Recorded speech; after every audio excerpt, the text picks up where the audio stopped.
Chers frères et sœurs bien-aimés du Christ, aujourd'hui, 5e dimanche de Pâques, mais aussi 28 avril. 28 avril, la Sainte Louis-Marie. Sainte Louis-Marie, Grignon de Montfort. Voyons comment Dieu nous parle. Car vous savez que Dieu continue de nous parler, notamment et surtout par son corps qu'est l'Église, et principalement au cours de la liturgie eucharistique dominicale, où la parole de Dieu prend chair, corps et vie, pour nous nourrir, nous rassasier, nous désaltérer. À nous de l'écouter, à nous de l'accueillir, à nous d'en vivre, vraiment, en sortant de cette messe toute la semaine. Alors j'aimerais vous en parler en vous parlant de conversion, de JSJ et de disciples faits. Et alors de conversion tout d'abord. Parce qu'il s'agit, chers amis, de ne pas édulcorer les choses ni de les minimiser. De prendre bien conscience de l'importance d'un vrai changement du regard du cœur, d'un profond renouvellement de son être, d'une nouvelle naissance, d'une renaissance, pour que le Seigneur soit le centre de notre vie. Toujours un peu plus davantage. Et reconnaissons que ce n'est pas si simple et que cela demande un vrai combat contre ces peurs et contre tout ce qui nous entrave. Le livre des Actes précise, Saul cherchait à se joindre aux disciples, mais tous avaient peur de lui, car ils ne croyaient pas que lui aussi était un disciple. Mettons-nous 2 secondes à leur place. Le même qui auparavant les persécutait, les pourchassait, les menaçait, les tuait, il revient en demandant d'entrer dans la bande. Vous voyez ? Il pouvait légitimement avoir peur, en se posant 1000 questions sur une possible manipulation, un mensonge, un piège, etc. Et de fait, on peut avoir du mal, on peut avoir besoin de temps pour accepter un changement de l'autre, accepter aussi de changer pour convertir son cœur et son regard. Je sais déjà que pour Paul lui-même, ça parfois on ne l'imagine pas assez, on ne pense pas assez, et sa conversion a été un événement, un basculement, un changement radical. Il a dû renoncer à tout pour suivre Jésus, renoncer à sa famille, ses amis, ses réseaux, ses sécurités, son confort, sa carrière, à tout pour Jésus. Et donc un basculement et un changement aussi pour les autres chrétiens qui ont dû mettre leur peur de côté pour accueillir Saul, le nouveau Paul, et voir vraiment la conversion de son cœur, sa vocation, sa place dans l'Église, sa mission. Et ce n'est pas si évident. Et c'est aussi valable pour nous aujourd'hui, chers amis. Et on a vu la même chose dans la vie de nombreux saints dans l'Église, comme Sainte Louis-Marie, qui a été rejetée par des évêques, par des prêtres, par des chrétiens, parce qu'il dérangeait et bousculait. On avait peur de lui et de sa radicalité évangélique. Et je crois qu'il n'y a rien de pire qu'un chrétien, on ne parle même pas du prêtre ou de l'évêque, un chrétien établi et qui ne veut jamais se remettre en cause et qui refuse de se laisser bousculer, de se laisser convertir chaque jour. Et donc c'est aussi valable pour nous aujourd'hui, où nous devons, chers amis, nous convertir chaque jour sans cesse. Il faut pour cela accepter d'être dérangé, tout en exerçant son discernement, pour poser un juste jugement, sans tomber dans les pièges de la peur, de la méfiance, de la défiance, si facile. Et donc de vrais moyens humains à cultiver, bien sûr la grâce de Dieu à demander. Mais n'ayons pas peur de se laisser convertir et de voir comment Dieu peut vraiment toucher tous les cœurs, même de nos pires ennemis, en faisant d'eux de vrais disciples de Christ. Et il faut prier pour eux chaque jour, toujours. Conversion. JSJ, chers amis. Vous connaissez les JMJ, qui veut dire qui suivent le Journée mondiale de la jeunesse, mais JSJ. Jamais sans Jésus. Ah, le sérieux. JSJ, jamais sans Jésus. Avec cette phrase clé et centrale de l'évangile que nous avons entendu, sans moi, vous ne pouvez rien faire. Sans moi, vous ne pouvez rien faire. Tout l'enjeu pour nous, pendant ce temps pascal, et en fait pendant toute notre vie sur cette terre, une vie pascale, c'est-à-dire une vie de passage de ce monde au Père, c'est de vivre de l'Esprit de Jésus, de l'Esprit Saint. Les actes des apôtres n'arrêtent pas de parler de la vie dans l'Esprit. Et Saint Jean, dans sa première lettre, vient juste de nous le redire, il nous a donné part à son Esprit. Vous savez que l'Esprit Saint est inséparable de Jésus.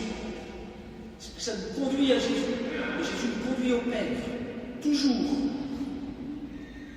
Et c'est pourquoi l'Esprit Saint, présent en nous, nous aide à prier, nous pousse à nous centrer sur Jésus, nous invite à la louange et à l'action de grâce pour se centrer sur Dieu seul.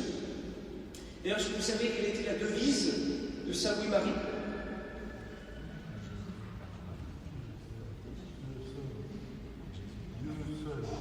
Voilà. Parce qu'on pense souvent tous. Ça, c'est celle de Jean-Paul II. Nous fêtons hier les 10 ans de la canonisation, 27 avril 2014. Totus, c'est Jean-Paul II, sa devise qui reprend une phrase de Saint Louis-Marie. Et la devise de Saint Louis-Marie, qu'on voit sur sa tombe à Saint-Laurent, vous verrez tous mercredi, pour le pèlerinage, eh bien c'est Dieu seul. Dieu seul chez vous. En dehors de moi, vous ne pouvez rien faire. Rien faire sans Jésus, sans l'Esprit de Jésus présent en nous. Et vous savez que Saint Louis-Marie centrait toute sa prédication et sa mission sur le Christ. Quand il parlait sans cesse de la croix, quand il invitait au renouvellement des promesses de son baptême, quand il parlait de la Vierge Marie, il se centrait toujours sur le Christ, l'unique Sauveur.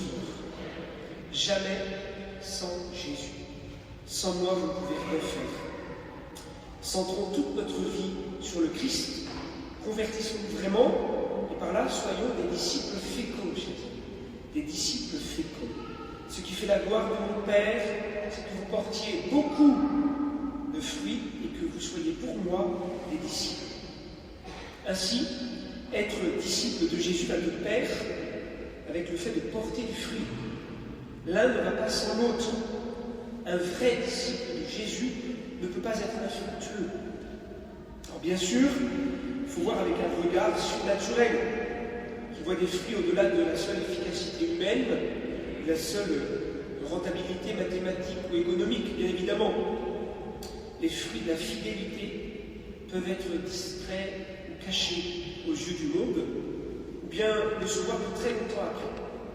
Je vous donne un exemple qui m'a beaucoup frappé pendant un pèlerinage en Corée du Sud, bien sûr. En 2016, eh bien, on a été dans un immense sanctuaire en pleine montagne, dans la forêt.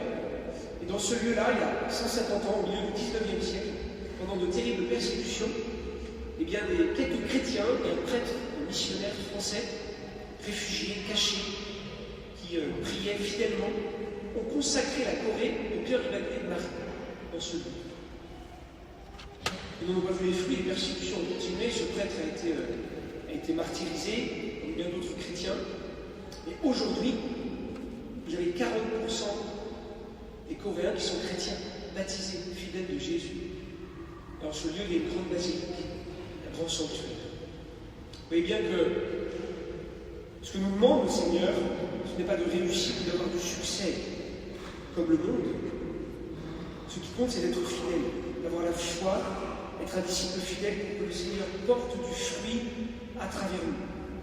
Et Jésus nous dit aussi, si quelqu'un veut marcher à la suite, qu'il renonce à lui-même, qu'il prenne sa croix et qu'il me suive. Être disciple et porter du fruit, c'est donc porter sa croix. Chers amis, il n'y a pas de grâce sans croix. Il n'y a pas de croix sans grâce. Le sarment doit être taillé pour porter du fruit. Et il porte du fruit s'il demeure sur la vigne. Nous portons du fruit si nous demeurons fixés à Jésus. Vous savez que toute notre vie pascale est jalonnée de nombreux petits et grands deuils, de petites morts, de petites Pâques, des passages pour sans cesse, chaque jour, passer de la mort à la vie nouvelle. Ce n'est pas un concept ou une idée, c'est une réalité à vivre concrètement dans toutes les dimensions de notre existence. Mourir à tel projet ou à tel plan, à tel désir ou telle envie, renoncer à sa volonté propre, mourir à un idéal, accueillir sa famille telle qu'elle est, non telle qu'on aimerait qu'elle soit, accepter et consentir au réel de la fragilité humaine, de ces problèmes de santé, que l'on sait à trop d'affect, etc. Y consentir non pas avec dégoût, frustration, aigreur ou amertume, mais consentir avec joie et avec foi et avec cette certitude que si tout est vécu avec le Christ et dans le Christ, le Seigneur en tirera un bien plus grand, ouvrira une route nouvelle, de nouveaux horizons, de nouvelles perspectives qu'on n'imagine même pas. Mes chers frères et sœurs, demeurons fermes dans le Christ et porter du fruit, beaucoup de fruits, selon l'œuvre de Dieu en nous. Alors demandons à la Vierge Marie, avec Sainte Marie et toute l'Église, de nous aider à rester de fidèles disciples de Jésus, pour nous convertir chaque jour, en ne faisant jamais rien sans lui. En dehors de moi, vous ne pouvez rien faire. Je vous salue, Marie, pleine de grâce. Le Seigneur est avec vous. Vous êtes bénie entre toutes les femmes, et Jésus, le fruit de vos entrailles, est béni. Sainte Marie, Mère de Dieu, priez pour nous pauvres pécheurs, maintenant et à l'heure de notre mort. Saint Louis-Marie, Grignon de Montfort,